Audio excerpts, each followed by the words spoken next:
With that, I would like to introduce our program this morning, Raised for Rare, presented by Megan Schomer. I'm going to give a bio on Megan before we let her get rolling here.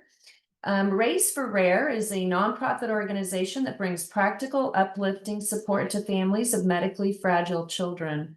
We focus on community connection, in-home services, and advocacy for children navigating rare diseases, pediatric cancer, or complex medical needs. Megan Schomer is the heart behind Raise for Rare, a nonprofit that she founded after the loss of her beloved son, Corwin. Born with a rare brain malformation, Corwin's life was medically complex. He couldn't walk, talk, or eat and required intensive round-the-clock care. Megan often described their home as feeling more like a pediatric ICU. Through the years of caring for Corwin, Megan experienced the deep isolation many families face when caring for medically fragile children at home. While hospitals are often receive support from charitable groups, the families doing the hardest work at home are frequently left on their own. After Corwin passed away at home in 2016, Megan turned her grief into action. That's when Raise for Rare was born. Her vision was simple but powerful to bring uplifting, non-diagnosis specific support to families of medically fragile children. From hands-on services at home to meaningful community events, Raise for Rare is about meeting families where they are, physically and emotionally. Megan is a passionate advocate for the medically fragile community, which includes over 8,000 rare diseases. She believes the diagnosis may differ, but the caregiving journey is remarkably similar and often overlooked in our curative-focused culture. She's committed to raising awareness around pediatric, palliative, and hospice care and creating better systems for families navigating these challenges. Megan serves on numerous advisory councils at St. Luke's Children's Hospital and regularly speaks at events to help shine a light on this underserved population. In 2019, Megan left a successful 15-year career in real estate where she was a top producer and corporate leader to step fully into her role as president and CEO of Raise for Rare. Her business experience and personal journey give her a unique and powerful perspective to grow this one-of-a-kind organization. Megan lives in Eagle, Idaho with her son and loves adventure of all kinds, whether it's traveling, trying new restaurants, or exploring the beauty of her home state. We're excited to welcome you, Megan. It's all yours. And Thank you Megan, am so I much. sharing your slides? Sorry. You are. Okay, I will do You that. have that. Yeah, And I do. so I was going to say there is the PDF conversion dropped the video out of it, it looks like. So I'm going to send you a link. Okay. When the blank screen comes up, that's going All to right. be a video. So I'm going to put that in the chat. I don't know if that's the best place to put it. We'll see if it'll work. Okay. Absolutely. Okay. Well, thank you so much for having me. Thank you for the wonderful introduction. I feel like you explained our work really well. I'm really interested to hear everything you all were talking about. It's very interesting. It's very similar. We're just on the other side of this work, which is with pediatrics, which is often a difficult subject that a lot of people don't want to have, but it's an unfortunate reality for many families. And so that's what we're here for, is to bring uplifting support to medically fragile children and their families. If we could go to the next slide. Yes, I will. So we bring, like I said, we bring uplifting support to these families through practical support. What I found was when you're at home doing this caregiving on your own, there's no one that comes to the home. There is no reimbursement for pediatric respite, and we have a major nursing shortage. And that's if our families can get nursing hours. And so they do everything on their own. And we go in and do things like house cleaning, lawn care, snow removal. We want to just take something really practical off their plate. And the feedback we receive from that is just they didn't realize how much they were carrying till something was gone. We also do support groups. We do those 4 times a month in our office here in Eagle, hosted by a licensed clinical social worker. And we also offer in-office therapy now. That's where caregivers can get together and understand each other, make that journey a little bit less isolating. We had low attendance for that support group for a while. And so we realized we're taking from their life, their caregiving life. So we need to give back. So we offer them, if they attend the support group and get mental health support, we pay for their dinner. So they don't have to worry about dinner, and they can come get the support that they need. We also do events for the families where they can come together, meet other families on similar journeys. We just held a large resource fair 2 Saturdays ago, and we have everyone from the fire department, SWAT, Courageous Kids Climbing. It's just an amazing collection of people that love this community and want to help. And then there's also resources like the Ronald McDonald House, which we've partnered with. We do a lot of advocacy work. So that partnership came from bringing to their awareness that a lot of times when a child is up at the hospital, the family might need to take a shower, or they might need to get a meal, or they might just need to rest. And so Ronald McDonald House has partnered with us to open the house up during day use for our families to come over and use. So that's been an incredible advocacy effort that's been very successful. They come and share that at that resource fair. We have iPoll. I mean, we just have a huge list of resources that would help our families. We also do a fall family festival, which is a great time. Many of our kids have never been out on a farm, so we find that we go to the most accessible farm in town, and they get to have that experience. We try to find little joys in this journey. And our Christmas event is really special. A lot of our kids have never met Santa. They can't go to the mall and wait in a long line to be with a Santa that's not equipped to handle a medically complex child.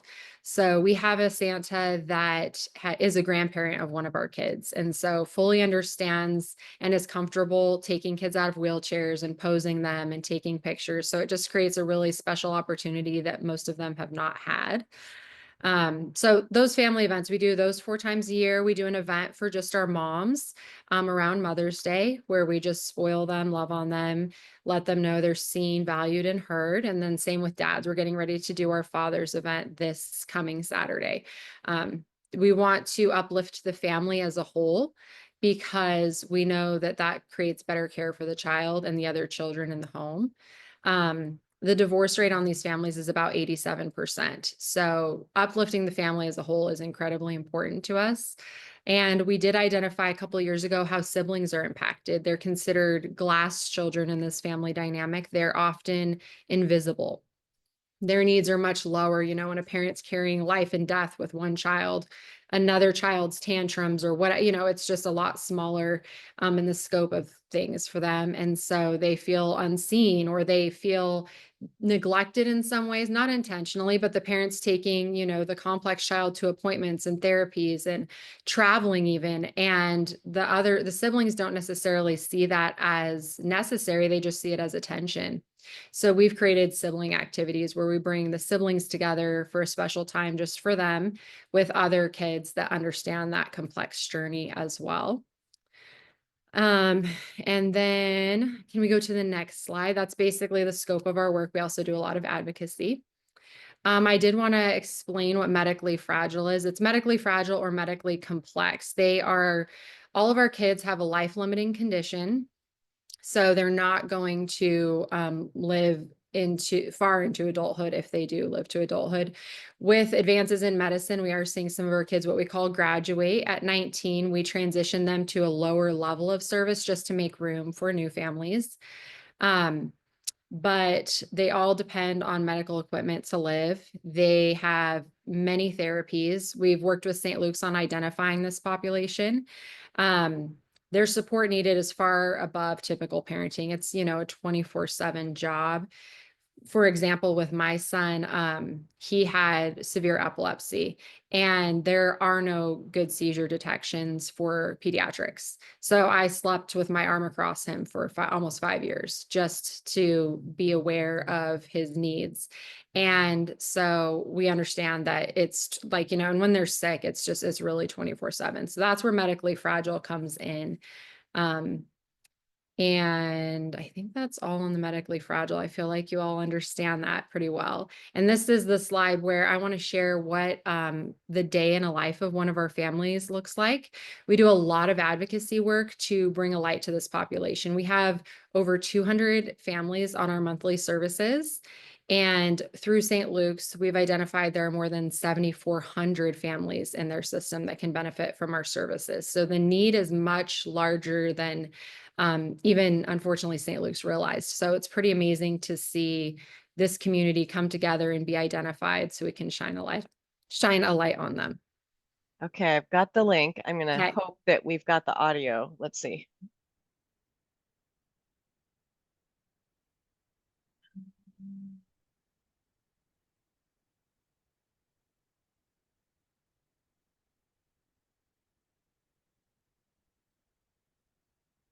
I'm guessing we should hear something, right? Okay, hold on. Yes. See if I can remedy There's a this. volume too on the main screen right there, Yeah, right I think corner. it has to be, I have to try to reshare. Let me see if I can share with audio. It is not giving me that option.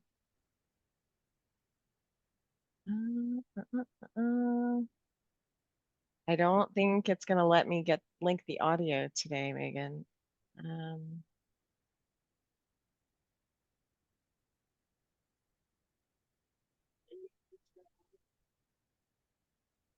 I don't think I can hear it where I am, but it's not coming through Zoom. Okay. I'm happy to send out the link in Yeah, the if we notes could from the do that, meeting. yeah, that would Yep. be amazing. That's I'll put them November in the 9th. notes, and they'll also be, I'll make sure that I put them in our posting on our webpage. Okay, awesome. Thank you so much. Mhm. Well, that takes about half my presentation time though, so That's I'll be okay. a lot shorter. If we could go back to the slide show. We that I was gonna say she already did the bio. I didn't know if I was supposed to Okay. include it in the slides or That's okay. um But so that's again the population we serve. Advocacy is a large part of our work, which isn't often discussed, but I feel like this group would understand that. When we started this organization, pediatric palliative care did not exist in the state of Idaho. And that was my first objective. So I approached the Children's Hospital and just said, you're missing the mark here.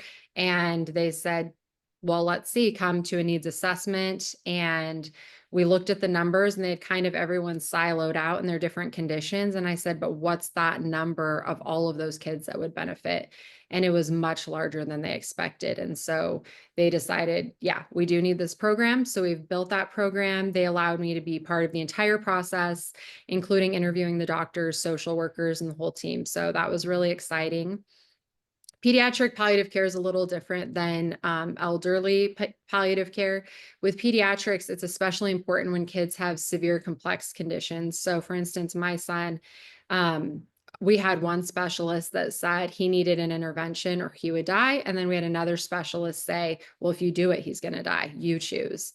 And palliative care really helps families navigate those difficult decisions through goal making or goal setting. They sit down with the parents and have really hard conversations as to how many interventions are they wanting to do, how far are they willing to go, and what's right for their family and their goals. And so it's an amazing program. And Dr. Tim Payne now sits on our board as well because he really believes in this work and the change it's creating in our community. We have also testimony at the State House. We've changed laws with just storytelling. And I also sit on numerous regional and national coalitions. We're working to bring pediatric respite homes to every state. We want to get that federally funded because pediatric respite homes do not exist really in the United States. In the UK, there's about 54 pediatric respite homes, which the UK is about the size of California. In the United States, I think we're at 6 pediatric respite homes, which is really important for families when they have these total care kids and they need to go take a break or rest. The specialists all have you check into the hospital. And a pediatric respite home is more of a home environment that would allow the children to feel safe and comfortable, but not because a lot of times when they go up to the hospital with one thing, they come back with another. So it gives them that safe environment, but also safer than, a healthcare system. It also provides end-of-life care in the sense that not everyone wants to be at home for their child's passing, but you also don't necessarily want to be at the hospital. And so it's a great space for that as well. I'm a huge advocate for pediatric hospice. I've worked a lot with all of the agencies in town, and I'm excited to I was going to say, one of you just mentioned working with Ancora. They're working on a pediatric program right now. So we're working with them on that, which is really, it's sad to say, but I'm like, it's really exciting. I mean, this is support we need. These are the conversations, most people don't want to have. And so, with my experience with hospice, it was everything I could have never wanted. It was beautiful. And I just want everyone to know that they have options, and that they can have it on their terms and their child's terms. And I also sit on the National Funeral Foundation Advisory Committee. We helped write a book on how to plan a child's funeral. That did not exist. And so we do a lot of work in that space as well. That has been published, not as much as your author, which, we're still little, but it's about 25,000 copies have been distributed. So just knowing we've empowered families. Initially, I approached them with, we need to bring pediatric awareness to the funeral industry because they really are geared towards one demographic. And there needs to be a lot more open-mindedness when you're talking about pediatrics. And I ran into so many different challenges in that process that I really wanted to revolutionize it. And the providers weren't really that interested. So we kind of flipped it and said, well, how do we empower the families? So we wrote this book that's very similar to a journal, but helps families identify what would make a celebration of life or a service match their child's personality and their family goals, and just make it the best it can be. So we're on all spectrums of care from diagnosis to end of life, and we offer bereavement support as well. So I think that's all I really have to say. And I would encourage you all to go watch the video. It's amazing. It just shows what the day in the life of caring for a complex child is like. It's one of our moms. Her name's Piper, and her little guy is Grayson, and he's absolutely adorable. He has a social media page too, so you can follow that if you, really are touched by his story. Thank you, Megan. Does anyone have any specific questions for Megan with regard to the presentation? Karen? I just wondered, is medically fragile child, is that a universal word, or is that something that you use? It's universal. Medically fragile, medically complex is interchangeable. We just found our families prefer that term, and we've noticed it's becoming a lot more common term. And I was just going to say, Megan, if you are interested, have a conversation with Karen Midlow, and we can see if we could get some pediatric end of life information added to our end of life page. If you're interested, we can share some resources there. As a community, as an organization, our mission is on aging and caregiving. And while we're very focused on aging, caregiving spans the entire lifespan. So that would definitely fit within our mission. Yeah, I was going to say, we have a legacy section on our website that has a link to that book, which is free. People just have to pay shipping. So we've sent that to healthcare systems. It's in the NICU, it's in the PICU, it's on all the floors. The book's free. You just have to pay shipping to get it. But you can do an online version, which is on our website. We also have a video format of the book, which just really shows families what a service can look like. And so we have resources on our website. I don't know if you want to just put a direct link to that legacy section, but yeah, we can have a conversation. Awesome. Wonderful. Sherry, we'll take one more question and then we'll move on. Just one question, Megan. I'm so excited to hear about this information, especially with the Funeral Consumers Alliance of Idaho. And we'd love to put your links and stuff on our website so people have that information for pediatrics. And I know the funeral community will totally embrace this because we're very, very open. So thank you so much for the info. Yeah, the link to the book is there. Every funeral home really should have this book on hand. Absolutely. And that's what we're all about here, connections and amplifying our voice together. So thank you for being with us, and you're welcome to stay. I think you might find this next one